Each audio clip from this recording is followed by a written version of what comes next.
AV in your ears, that's Ambush Vid, giving you this audio visual down the most interesting street in the world.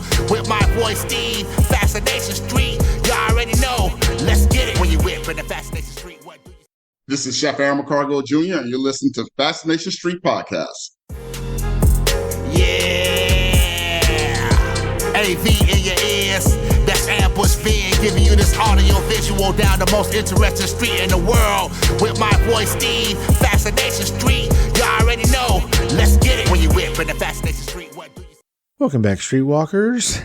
This episode is with Chef George Blackwell Smith IV. In this episode, we talk about where the chef grew up and what got him into cooking. He fell in love with food and cooking, not where he grew up, so it's kind of a cool story. And then we talk about, we trade some restaurant horror stories, and then we get into his company. He has Lucky Cajun Seasoning. That is a company that makes fresh ground spice blends, hot sauce, and even cookbooks. We talk about some of those things, some of the specific flavor profiles of those different seasoning blends, what makes his so different, and I think the answer might surprise you. And then, of course, we talk about his cookbooks. I have the first one in my hand, and we talked a little bit about that and how Southern it is, as verified by my super Southern wife. So a Southern stamp of approval on this book for sure. And then we talk about the next one, which is going to be all about seafood, and we'll have a coloring book aspect to it. That sounds fun. We do talk tips and tricks a little bit, but mostly we just kick back, have fun, and talk about why any of this matters. Why is cooking so important? Why are flavor profiles so important? And what can we do to preserve them? All that said, I had a blast talking to Chef Blackwell Smith. Everybody go check out his website, theluckycajun.com, and follow him everywhere at Lucky Cajun Seasonings. That's on Instagram, Facebook, and the YouTubes, where you can get sort of private little videos about techniques and tricks and things to do in the kitchen to make your food the best that it can be. So check all that stuff out. And this is my conversation with Chef George Blackwell Smith IV. Prepare to be fascinated. Prepare to be fascinated. Prepare to be fascinated. Welcome to Fascination Street Podcast, Chef George Blackwell Smith IV. What is up, dude? Hello, how are you doing? I'm fantastic, man. All right, cool. Ladies and gentlemen, this is Chef Blackwell Smith.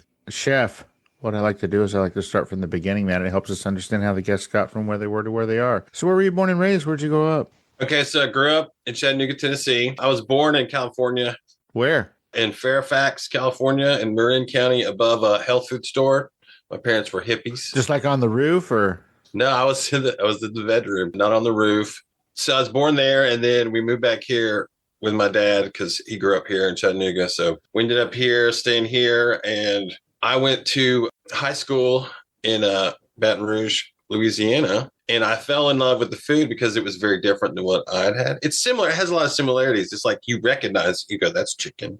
That's beans, that's rice, right? You recognize it's not that weird, but the flavors were definitely different than what I was used to. And I fell in love with the food. I ended up going to culinary school in Baton Rouge, Louisiana. And then I ended up traveling around the country, cooking in different places, had my own restaurants for a little bit. That wore me out, drove me crazy, but I think that's a normal story. I still wanted to do something with food. And for a few years there, I didn't know what I really didn't. I was kind of lost. And then COVID came around and I got irritated about the whole situation. And I was like, what am I doing with my life? So this idea of making a seasoning brand, it was always in the back of my mind, like, oh, wouldn't that be fun to make seasoning? Right. And then I was like, well, now there's no reason for me not to do it. I got rid of all the excuses that I had in my head. And I just tried to figure it out. First way we tried to get people to package it for us, like get a co-packer. That was a pain in the butt. What I soon realized after that was that the reason why our stuff tastes better is we ground the spices fresh and then got it to people as soon as possible. That's what made all the difference. So that's that's how we got here, kind of. That is how we got here. Was COVID and tired of like bullshit seasoning. Love that. All right. Well, that's a lot to unpack and we're going to get there. Okay. But first, ladies and gentlemen, remember when I said it was Chef George Blackwell Smith IV? Okay, here's the thing. Apparently, There's a bunch of Georges in his family. There are. There's more Georges. It's just not just George Blackwell Smith. There's like George Patton. There's like George Washington Patton. Shut up. Are you serious? I'm not kidding. I'm not kidding. So they're cousins. But yeah, here I am. My name is Steve. Hi, Steve. My dad's name is Steve. Steve 2? My brother's name is Steve.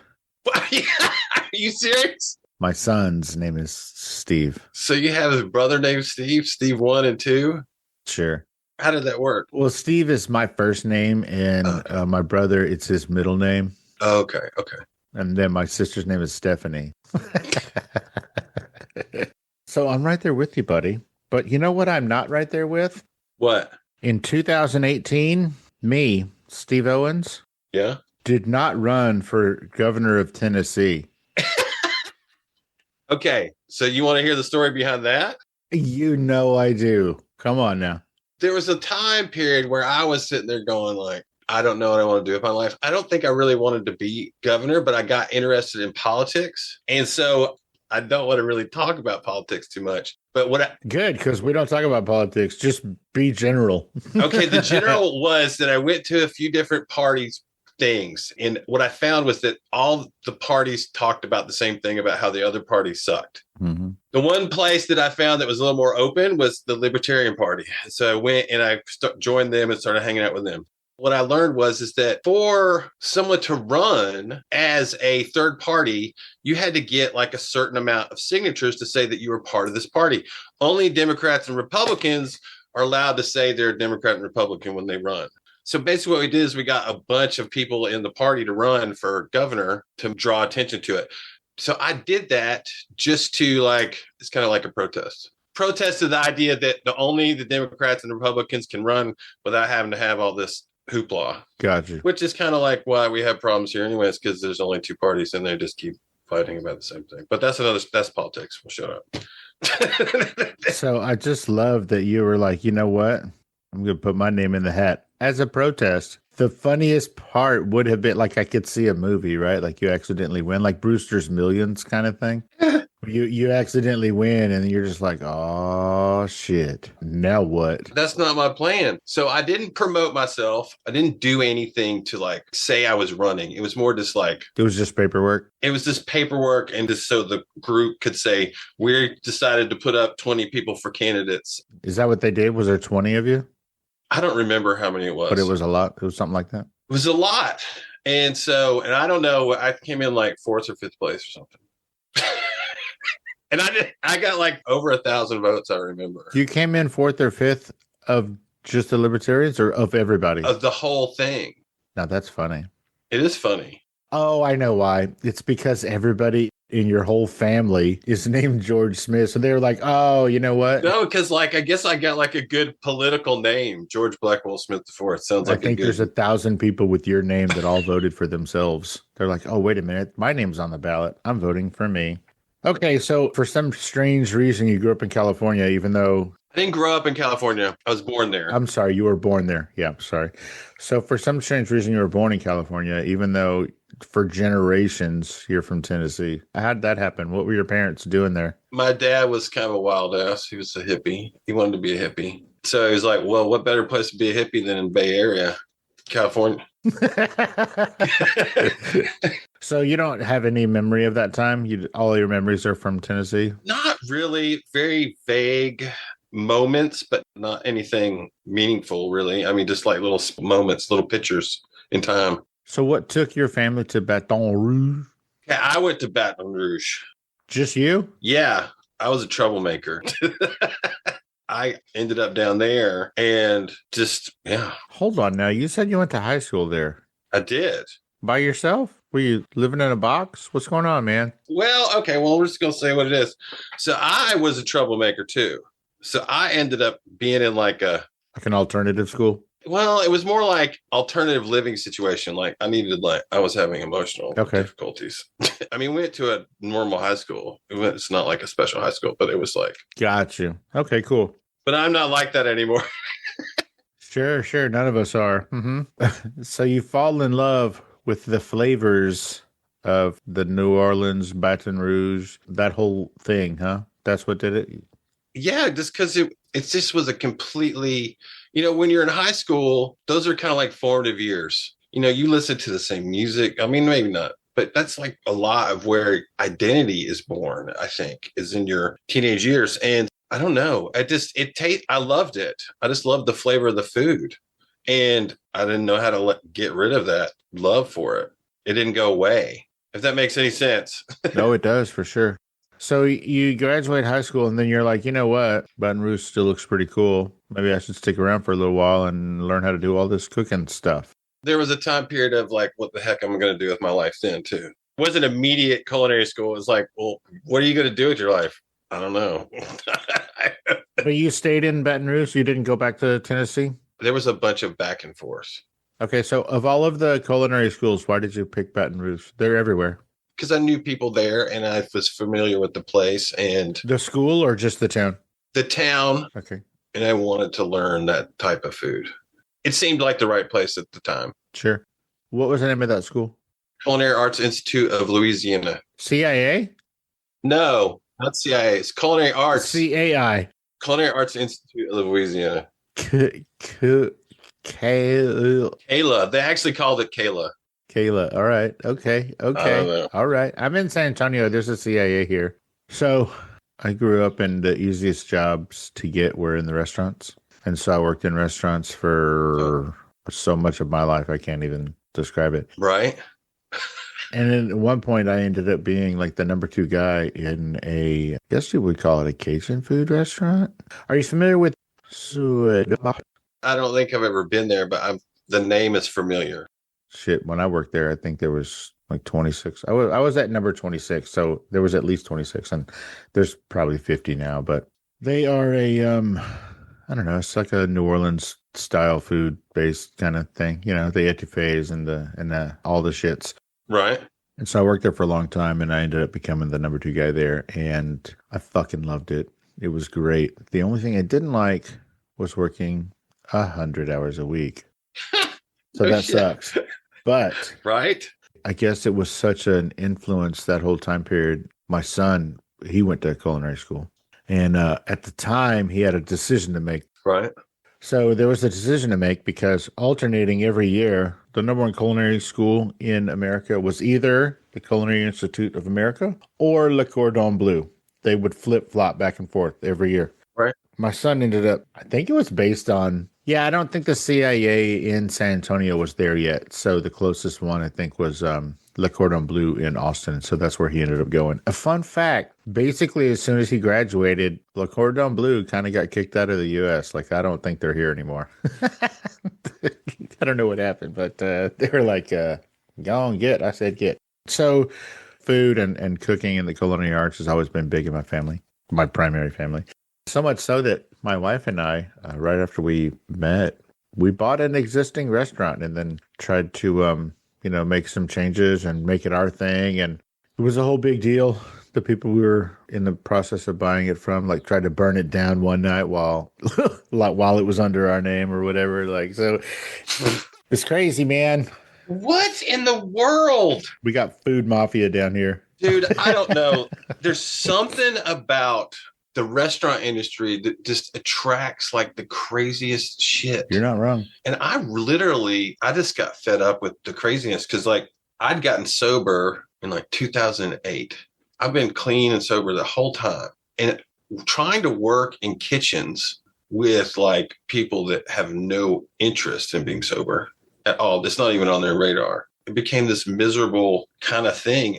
I ended up going and working at this restaurant in Napa. I went out to Napa Valley and I got a job at this place called Press. I was like, okay, so I'm going to do it here and it's going to be different situation. And no, they just drink more expensive wine. Mm-hmm. They just drink the leftover wine on the table because you don't want to waste the like vintage Napa Valley wines that are completely rare. And so it was just that realization was that there wasn't a way to get away from the drinking. I decided that I had to not do restaurants anymore. So we went to Napa once, 12, 13 years ago. There was a super dope burger place. I can't remember what it was called, but it was almost like a like a car hop kind of a place. Lots, maybe? Something like that. Mox? I don't remember. But the only other place that I remember eating there was some laundry place. I don't remember what it was called. Chinese Laundry? Is that a place? That's a place, right? You went to the French Laundry, right? Yeah, that one. That's what it's called. The French Laundry. It was cool. It wasn't like, I mean, everybody's just like, oh my God, French Laundry. Get right on out of the city. It was fine. I mean, it wasn't, I didn't write a postcard and tell my friends about it. You know what I'm saying? Like, it was cool, but like, everybody just relax. It's a restaurant. It's a restaurant. It's not the Bear or whatever. Like, everybody just calm down. It might have been the Bear in the back, but in the front, it was definitely not that. Right? When we closed our restaurant, what I realized was, it was like I had all these realizations like right after we closed. And it was this weird, it was this flood of like wisdom that I wish I'd had before. And the main one is that restaurants aren't about anything, but there's this one thing that restaurants are about. It's about how the customer feels when they walk out the door. Mm-hmm. That's the only thing that matters. There's so much horrible shit that can happen between the time they walk in and when they leave. And if you make sure they leave happy, then you've done your job correctly. Yeah. And one of the things I don't like about the Bear, I'm assuming you watch the Bear or have at least. No, I don't watch culinary related programming. Really, it just irritates me. Dude, so the show The Bear, my son was the one, he was like, hey man, you got to watch The Bear. And I was like, okay. Cause he went to culinary school and blah, blah, blah. We both worked in kitchens. He goes, man, you got to watch The Bear. It's so crazy. You got to watch The Bear. I was like, all right. We got through the first season of The Bear. And I was like, oh, cool. Man, did you like how it ended? And he goes, oh, I didn't get that far. And I go, what are you talking about? And he goes, man, it was too traumatic. After about like the third episode, I started getting the shakes, man. I had to stop watching it.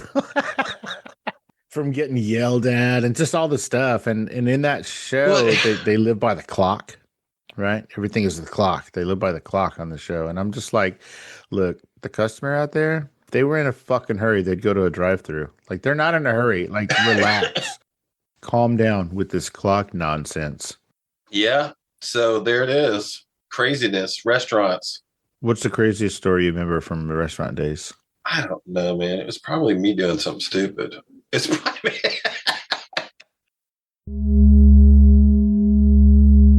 Hey, Streetwalkers. Here's a word from our sponsors. Warning. Not listening to Fascination Street podcast may cause unexpected side effects. Side effects may include sudden fits of boredom, irrational curiosity about everything you missed, the inability to name your favorite podcast interview, spontaneous ignorance of obscure celebrity stories, talking to coworkers about nothing because you didn't hear the latest episode. Other symptoms may include excessive use of the phrase, wait, what happened? Chronic seriousness with no trace of laughter or delight, unexplainable urge to scroll aimlessly instead of being entertained. In rare cases, not listening may lead to wandering aimlessly through podcast apps, overexposure to true crime reruns, and thinking you're cooler than you actually are. If you find yourself experiencing any of these symptoms, stop what you're doing immediately and download Fascination Street Podcast. Ask your podcaster if Fascination Street Podcast is right for you. Spoiler alert, it is. Let's get back into it. So back to the part where you were talking about how everybody drinks in a restaurant. You kind of had to get out of the restaurant business to get away from the alcohol. There was a guy that I worked with. This is a long time ago. I have no idea where he is. We were line cooks together. And every night after we closed, he's like, hey, you want to go get a drink? Hey, let's go get a drink. Hey, let's go get let's go get a drink.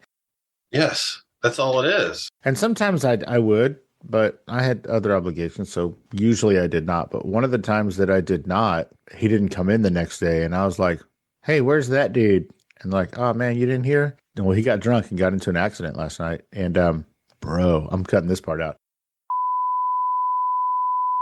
During the accident? Yeah, good thing you weren't there. When that dude came back to work, like it was probably 2 weeks later, a week and a half later, he came back to work. You're not going to believe it, but at the end of the night, he said, hey, man, do you want to go get a drink? What? Fuck. You need to, like, get some perspective here and, like... You need to make better decisions, bro. That's what I'm talking about. There's, like, zero interest in any sort of normalcy. It's just... I'm cutting this part out, too. There was this other time I was arguing with one of the other cooks, and it was because he was smoking crack in the bathroom. Like in the employee bathroom, he was smoking crack. And the only way that I knew that it was that he dropped that pipe. I guess it's a glass pipe, and so it gets real hot. He dropped it and burned the shit out of himself, like right on his chest or whatever. Christ, like man. he got all, whatever. And I'm like, bro, what the fuck? He was like, it's none of your business. And I was like, dude, what are you doing? You're going to get us all in trouble. And so we started getting into this argument. You know, on the flat top grill, there was one of those, like a burger flipper style spatula just sitting there on the grill. And then I felt so bad, dude. Oh my God. I was mad. You were so pissed off. You're like, I'm trying to come in here and do a good job, and you're in here getting fucking high. I mean, I'm just trying not to fucking go to jail, bro. Like, what are you can't be smoking crack in a restaurant. I don't think that the authorities are down with that. Like, I don't want to be anywhere near you. And I'm stuck on this line, dependent on you, and you're a complete nut job. Oh, and that reminds me that the first time that I was ever actually around or worked with an actual chef, it was a guy named George. This was, oh my God, So many Georges. I was a teenager. I can't remember his last name. I think it was Blackwell Smith. No, it was George something. I don't remember what it was, but he didn't have a car. And so I had to take him places. The restaurant we worked at, it was open for lunch and then closed for 2 hours and then open for dinner. And so during that 2 hours in between lunch and dinner, I would have to drive him around places. And I didn't know where I was taking him. Apparently, I was taking him to buy drugs. And then I found out later that he got his culinary education while in prison. That's where he got his culinary degree. He's like, I trained on the mess line, bro. I'm a mess line chef. Sure. I know how to open these cans and warm them up. God. So that's enough of that. That's fun. Thank you for taking me down memory lane. And now I want to shoot myself in the face. Horror stories. Now you're going to like wake up in the middle of the night and smelling crack. It's crazy. What's that? No smoke crack? Yeah, don't do it, kids. Don't smoke. It's true. It's weird. Say no to restaurants. Wait, what? Yeah. Say no to restaurants. Just say no. We're going to talk about some things. So back during COVID-ish, you decided, man, I got to do something with food, but I can't be around all these crackheads in restaurants. So what I'm going to do is I'm going to make some blends, some spice blends, and some cookbooks and things of that nature. Everybody on the planet has their own hot sauce. Why did you go spices, not hot sauce? I did both. So here's what happened. This was kind of the aha moment. We were about to cook, and my son asked me to make some ribs. And I was like, well, okay. And he's like, I want you to put that seasoning that you make on it. I was like, what are you talking about? Because I got all these different things I mess with, right? So he's like, which one? He's like, the one that you call the Cajun one. I like it when you put that on anything. So just put that on anything. And I was like, really? It's like, what do you like about it? It's like, it just tastes good. So is that the voodoo one? That's the Black Label. I don't know if I sent you that one. So that kind of struck me as odd because, I'm picky chef dad, picky kid, both like the same thing, That's kind of where the liftoff of like the universe telling me, like, let's just go do this. Like, what are you doing? Like, this is the thing. That's where it starts. Was that blend of that specific recipe that I was making of that Cajun seasoning that had evolved over the years from the time I was in Baton Rouge till then. That was the blend that like became our original blend. And so the voodoo is that same blend that he's talking about, but we added habanero pepper to it. Got you. So the Black Label, that's not Blackbeard's Smoke. That's another different one. How many you got? Blackbeard Smoke is that same blend, but instead of cayenne, it has chipotle and smoked habanero. And jerk? What you got on the jerk? Jerk is Scotch bonnet, but it's not a variation of the Cajun blend. It is like its own recipe. More of a jerk.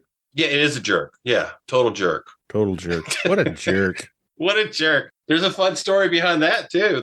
Hit me with the fun story behind that. The fun story behind what a jerk was, we started selling this stuff at farmers markets. That was like our original markets and craft markets and events and festivals and stuff.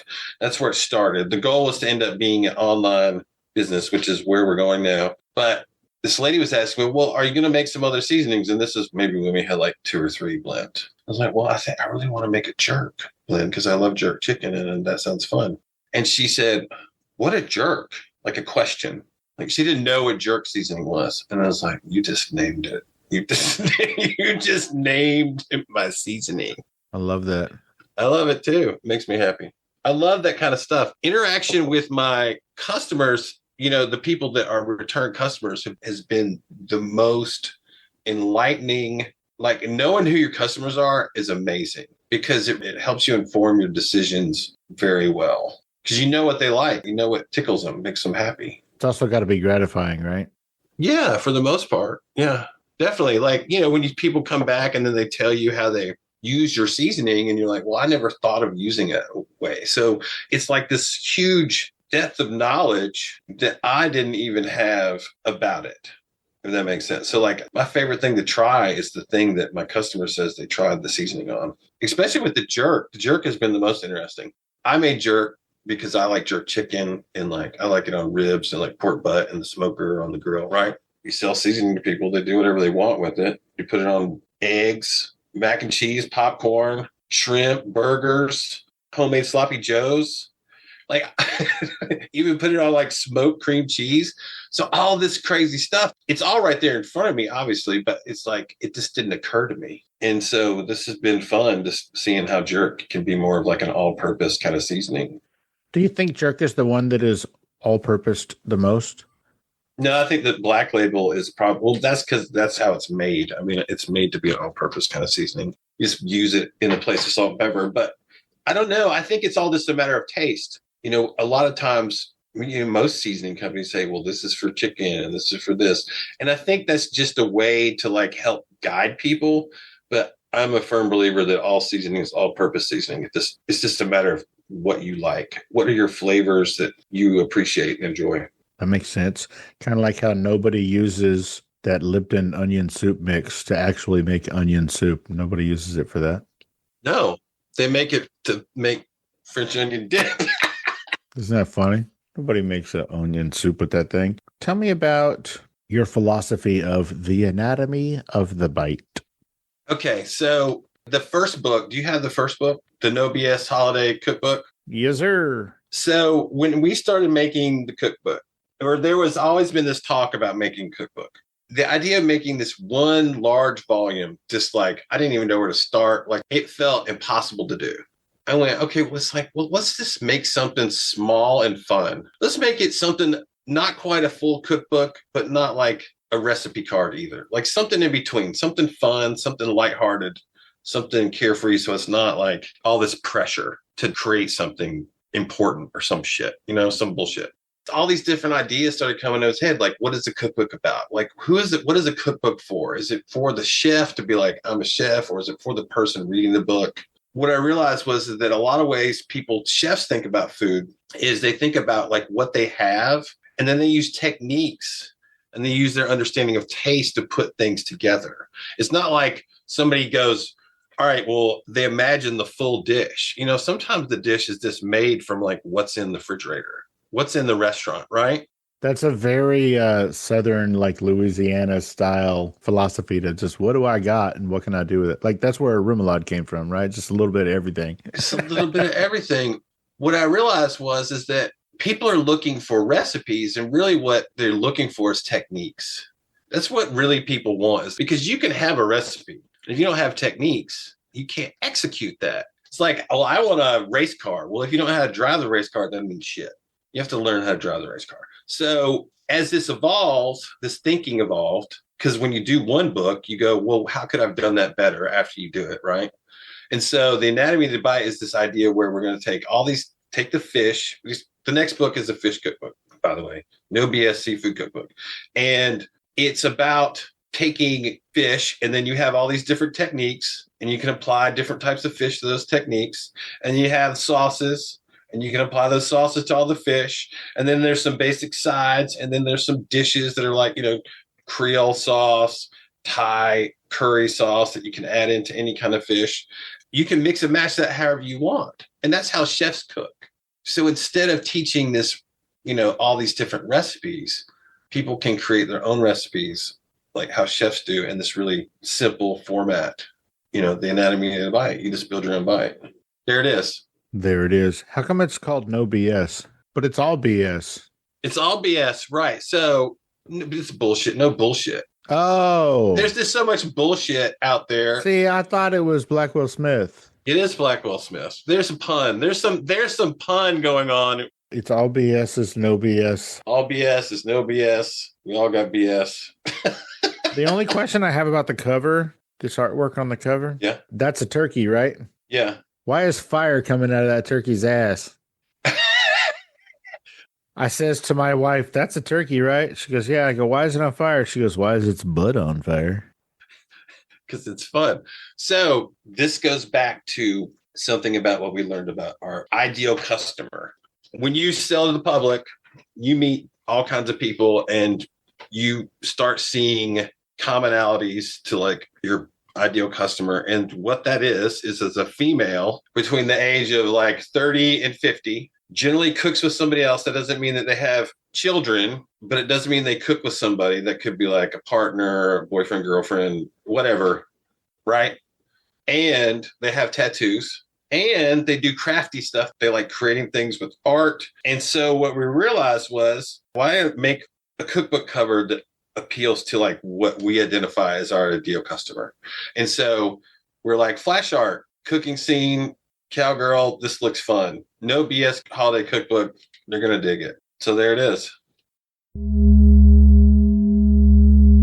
Hey, Streetwalkers, here's a word from our sponsors. Beneath a dead world, humanity's last survivors live in Subterra. I care about one thing, keeping Subterra's power uninterrupted. If Subterra goes dark, we are doomed. A buried city of chipped citizens, forgotten miners, and those who have never seen the sun. You took a big risk coming here. I didn't have a choice. Go back home, girl. You'll get killed down here, or worse. But in the lower levels, the unchipped have become invisible, and invisibility breeds rebellion. We want justice for our dead! You will learn to obey.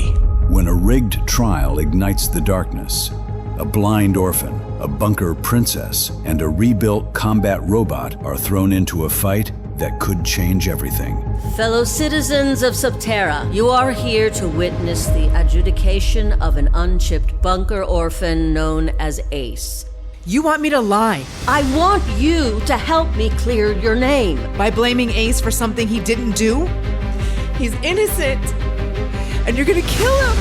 What I have set in motion will change this place forever. There will be a new order in Subterra, and it will not be kind to people like you. No. I'm staying here. Stay here, then. Stay and die. Because underground, hope doesn't disappear. It survives. Let the battle begin! Advance! Defend your home! Defend your brothers and sisters! Subterra. Available now. Download wherever you find podcasts. Let's get back into it. Let's talk about some of the recipes in here. My wife, she was born in Texas, but did K through 12 and a little more in Mississippi. And so she was flipping through this book and she was like, yeah, all of this sounds pretty down south. Like this is the flavors that, you know, she grew up with and grew up cooking with. I want to talk about your cornbread that's in here. And cornbread is a big deal, especially in the South. I think that the fight between the North and the South was really over cornbread. For some reason, the Northerners like to put sugar in theirs. I'll never understand that. Right. You can put sugar on your cornbread, but not in your cornbread. And you can do that thing where you put cornbread, like you cut it, chop it up or whatever, or break it up, put it in a mug, pour some milk over it, eat it like that. You can do that too. It's weird, but you can do it. So your cornbread, you do a thing that was a little unfamiliar to me. What is that? My wife looked at me like I was stupid. So you do this thing, you throw some boiling water in there. What? Yeah. So it softens it. You still, obviously, you want a little of that graininess, right? But it's like gives you a little bit of everything. You know, it makes it a little cakey, a little creamy. So adds another dimension. So other than that part, this recipe is almost exactly what my wife does. She doesn't use bacon fat, but one of the things that she does, which I love, so she makes it in a cast iron skillet, of course, in the oven, right? Mm-hmm. And what she does is the oil, whatever oil is going to be in this batter, she puts the oil in the pan and then puts the pan in the oven first. Right. I mean, that oil is fucking 425 degrees when she pulls it out of there. Right. And then she, whisks it into the mixture and then puts it back in the pan. And that gives it like the crispiest bubbly edges. It's so dope. But my wife is very excited to try some of these recipes that you have. Can I interject in something here? No, of course. Okay, so here's something I think is really important. It goes back to our kind of philosophy about spices as well, is that when you get just regular old cornmeal from the store, it's not the same thing as milled cornmeal. It's going to taste different. It's like the difference between fresh squeezed orange juice and what's in a jug. It's like... Or pepper, like you talk about all the time. Black pepper. Yeah, the fresh ground pepper is going to taste different than what's in the thing. So like the quality of ingredients plus the quality of skill equals ABCD awesome cornbread, right? So it's really important. If you could get like milled cornmeal, and you can get it online. There's all different kinds of places. Get it, try it, and get it fresh. The fresher it is, the better it is. In San Antonio, there's a mill, Pioneer. Yeah, them. So we can get it pretty fresh here too. So well, awesome. Okay, Pioneer is there? Yeah, Pioneer's here.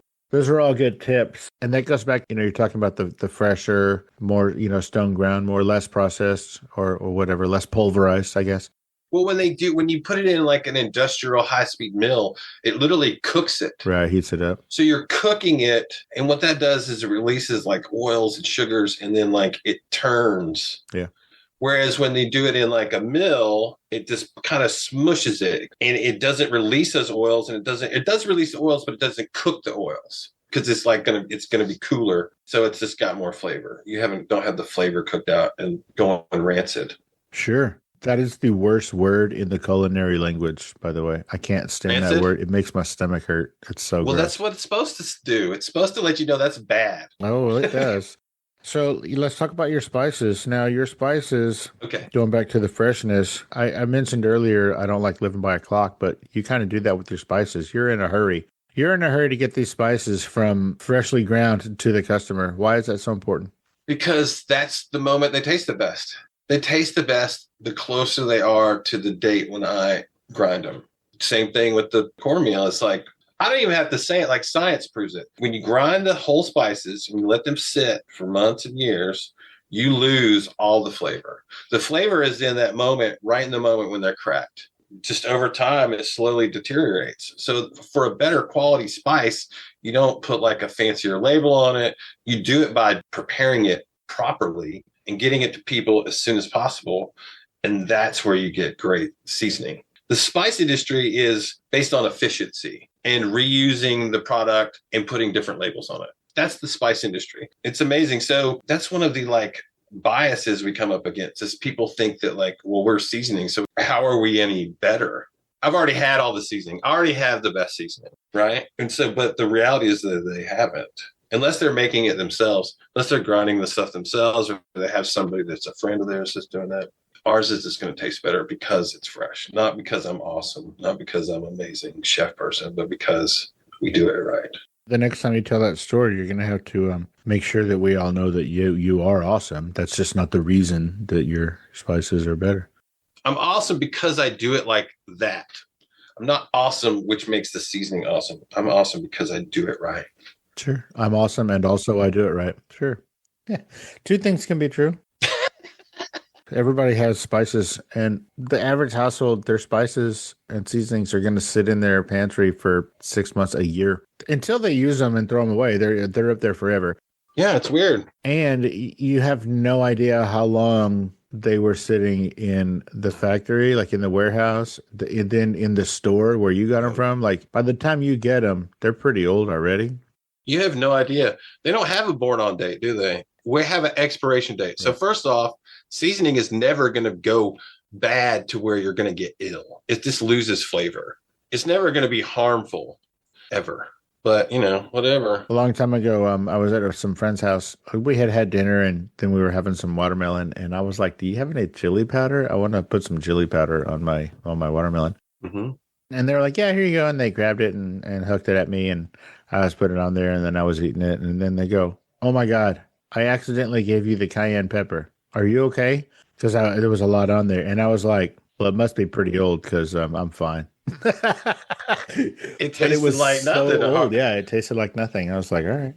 I don't know. So, yeah, I guess that's the bias we're up against is that seasoning is seasoning. Spices are spices. It doesn't matter. It's just a product you stick in your shelf, and it's an afterthought. It's literally the one thing you can change without changing anything else and completely revamp your food experience at home. Like overnight, like you could just have all the same other ingredients, all the same recipes, use fresh ground spices. It's just completely different. Totally different experience. It's totally different experience. So this cookbook, No BS Holiday Cookbook, and the forthcoming seafood cookbook, I'm assuming No BS Seafood Cookbook, is that what it's going to be called? Yes, that's correct. There's no BS in there, but there's a lot of BS in there. The first one is kind of a large print format. Is the second one going to be as well? Yes, that was intentional, so you could read it. It'd be easy to read when you're in the kitchen. Like a cookbook, the letters are tiny. Like, how, when you're in there, you're like, wait, what do I do next? And then you got to go look at your book and be like, where did we like this? We wanted to create something like was usable. We wanted to create something that's fun. Well, it is both of those. Tell me about Kitchen Fix. Kitchen Fixes? Yeah, Kitchen Fixes. You have a YouTube, right? Yes. And you do a weekly on Sundays, you do a thing. What's that called? Yes, they're all kitchen fixes, but we kind of changed. There's a list called Kitchen Fixes, but we're not using that as the title of the stuff really anymore. We're using the more SEO friendly titles for the stuff, but we did put it in a playlist. The idea of the Kitchen Fixes is solid culinary advice to help you with common problems in the kitchen. Give me an example. Like dry chicken breast. What are the ways that you can avoid a dry roasted chicken breast? So you brine it, you sear it, you roast it in the oven, and you take your temperature on it, use a thermometer. And so a lot of people, they don't think about a thermometer. It's like a thermometer is your best friend in the kitchen because it allows you to know what's going on inside your protein or anything without guessing. And if you can do that, if you can master knowing when to pull it out at a specific temperature, then you can master cooking. Love it. And none of this different spots on your hand bullshit. No, I don't think that's because, think about what a New York strip and a filet feel like. They don't feel the same when they're medium rare. Some granddad made that up. That's some granddad shit. Not that it doesn't have some value, not that it isn't worth saying, but it's like, this is the kind of nonsense that people put out there as truth, and it's just not. The truth is the thermometer will tell you whether or not it's medium rare or not. That is the truth. It is the truth. When you're cooking in your kitchen, do you have a bag that you put all of the, because I know that you turn all your veggie waste into stocks and whatnot. Yeah, I have a bag. Do you keep it in the freezer? Yeah, keep it in the freezer. That's what we do. So we always have a 1 gallon Ziploc bag, and we just put everything in there in the freezer. Yeah. And when that bag is full, then we make a stock. One of the things that I love doing when I make my Thanksgiving turkey, right? We make all the stuff, and then we have the carcass. That carcass goes into the freezer in bags until I have enough time to cook it, right? To turn that into a turkey stock. Right. But then, and this is my favorite part, that turkey stock that I make, I put that in the freezer and use it in next year's Thanksgiving brine. And I've done that every year for the last 12 years. So every year, part of the brine is last year's turkey carcass stock. Well, that's fun. I love it. It's so good. Yeah, it gets a little frustrating because that takes up a little bit of freezer space all the time, but... Right? Somebody's going, what are you doing? Get this thing out of here, bro. It's awesome. So last year's turkey stock is in this year's turkey every year, and it is the absolute best. Decades of turkey flavor in every bite. You made it sound gross. So you have a website, theluckycajun.com. Now, I understand that you're not trying to say you're a Cajun. No. This is an homage to where you learned how to cook and fell in love with cooking? When we were coming up with the name for the original one, the Black Label, we were sitting there going well, what do we call this? Who's we? Me and my wife, we kind of sat and talked about it, and we're I was brainstorming it and then kind of bouncing stuff off her, right? And then it was Lucky Cajun. I always liked the symbolism of a horseshoe and luck. And I love that, and it kind of comes from a little bit of the tattoo culture. Not that I have a bunch of tattoos, but I like that. I like that art kind of thing. And so it was the symbolism of, and yes, Cajuns taught me how to cook. So I was Lucky Cajun. Well, what can somebody find at theluckycajun.com? What can they find on there? Yeah, what's there? Why would somebody go there? Well, okay, so since we're a fresh ground seasoning company, we can't sell at stores, right? Because if it sits on a store, I lose quality of the product. Not that we don't have a few gift stores that carry our stuff, but that's not like our goal. Our goal is to be direct to customer and get you stuff as quick to that born on date as possible. So all our seasonings on there, we have from mild to spicy hot. We have Greek, we got lemon pepper, we got jerk, we got a bratwurst seasoning that you mix in with ground meat and make a sausage. We got spicy versions of Cajun seasoning with different kinds of chilies, from jalapenos to datil to habanero. And then we got this one called Bulgasari. Bulgasari is a Cajun Korean mashup where we take the original blend and then add ginger, shiitake, Korean chili flake to it. So it's really excellent on like fatty, rich cuts of meat like salmon, chicken thighs, brisket. And then we got a hot sauce called the Green Boss. The Green Boss. It's a green cayenne sauce. Yeah, here, well, I can show it to you. It's got my little version of Boss Hog is a green rooster. Sure. Yeah, no, that makes sense. And so it's a green cayenne sauce. It's vinegar based, and we do add a little barrel aged vinegar to it. So it's got a sharp up front and a smooth finish. And we use our seasoning in it. So it's got like a nice full rounded kind of flavor. It's not just vinegar and chilies. And then all of these products are available at theluckycajun.com. Yep, they're there, plus a bunch of recipes. You also, we talked a little bit, you have a YouTube channel, right? Yes. So I understood what the value of social media was, but making reels and stuff like makes me crazy because I feel like I'm fighting against like really stupid crap. But I knew that I needed something there. So YouTube makes sense because it's like, well, my people that are going to buy my seasoning cook, right? So they're actually in the behavior of cooking. So these people may look for that. So it's a great way to like drive people to the site. It's also a great way to share a recipe. I'm like, here's the video. Love it. I like it. And what is the channel? What's it called? How do people find it? Lucky Cajun Seasoning. Lucky Cajun Seasoning on YouTube?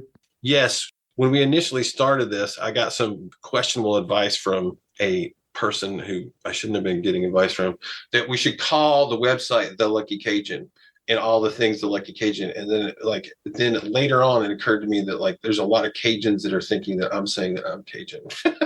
Sure. And so we've kind of been trying to roll that back and like be like Lucky Cajun Seasoning. That way it's clear that we're talking about seasoning and not about me. No, that makes sense. But that happens. You know, you make mistakes when you do stuff. Like it's not something. Sure. No, I get it. So your goal is to put out a new cookbook each year? Yes. Rough goal. Like it's more like just make sure that what we're doing is good. But yes, we're going to do one each year. I understand that there's going to be some coloring book aspect to this next one. Is that right? Yes. So as you see in the original book, right? The one that you have, there's some like little line drawings in there that with like some like art that we picked up from wherever we were doing it. I was like, let's put some little line drawings in it. And then like as we were printing it, as I was getting it printed, I was going, wouldn't it be cool if there was more line drawings? Wouldn't it be cool if there was more art in it that people could draw in? And then it's like, wait, and now we're coming up with something, another new thing, like a coloring book cookbook. So then it's like more interactive. Yeah, so we have a bunch of art that's going to be in it. The new one's going to have like coloring book pages. That's crazy. Are you going to also sell like coloring pencils or something to go with them? I've looked at pencils. Like we can get like a pack of pencils. Like it's got like 5 colors in it for pretty cheap. Sure. So we're probably just put that with it, not like as an extra charge or anything. Sure. Oh, I love that.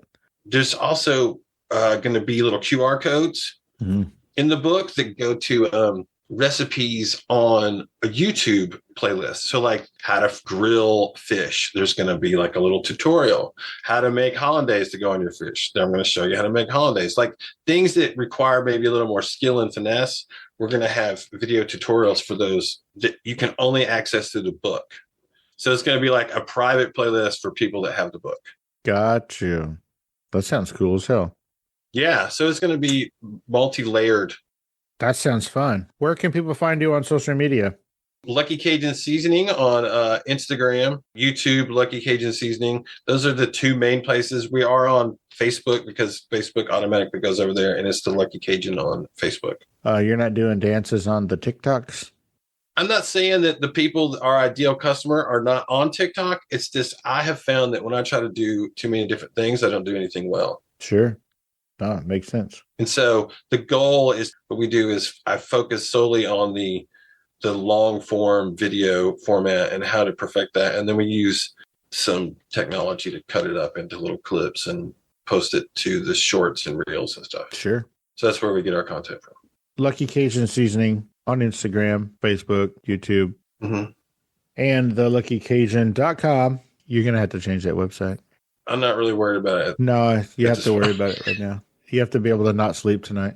So it was, at first it really was kind of annoying because there's this always like Cajun dude or lady that's coming up trying to give me a hard time being like this. I'm like, look, nobody was giving me a hard time when they were taking my money trying to teach me how to cook in Louisiana.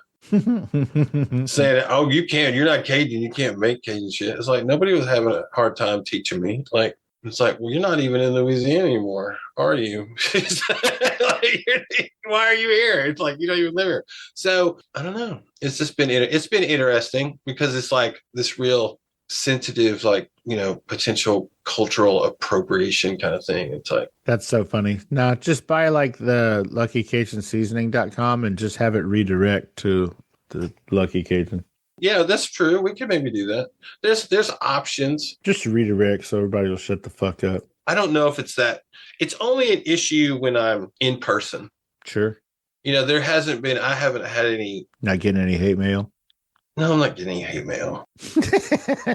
Is this weird? Whatever. All right, streetwalkers, send him hate mail. Don't do it. No, don't do it. Don't do it. Don't do it. I won't open it. I'll know. I won't open. I'll know. I'll know. I'll know. I'll sense it. I'll be like, I'll look at the handwriting. I'll know what's going on. I love that.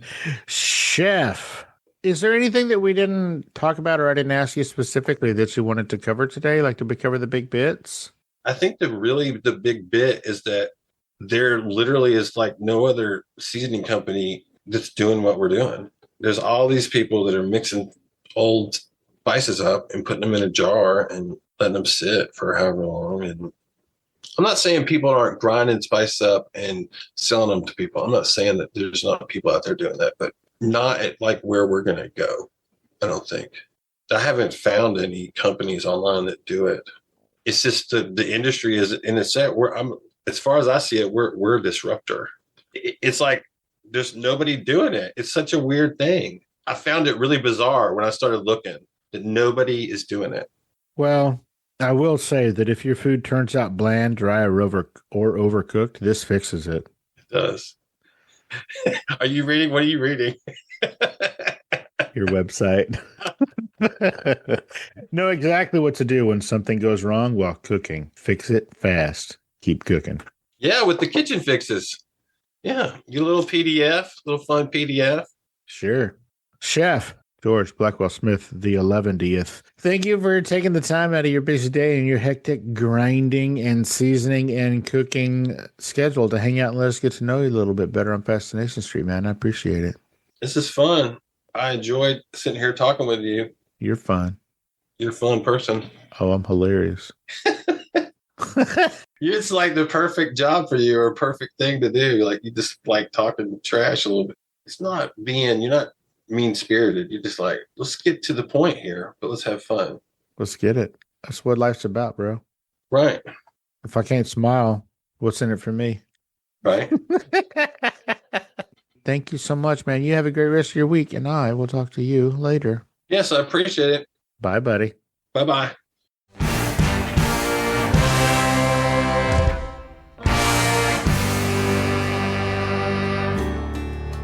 Opening music is from the song FSP Theme, written, performed, and provided by Ambush Vin.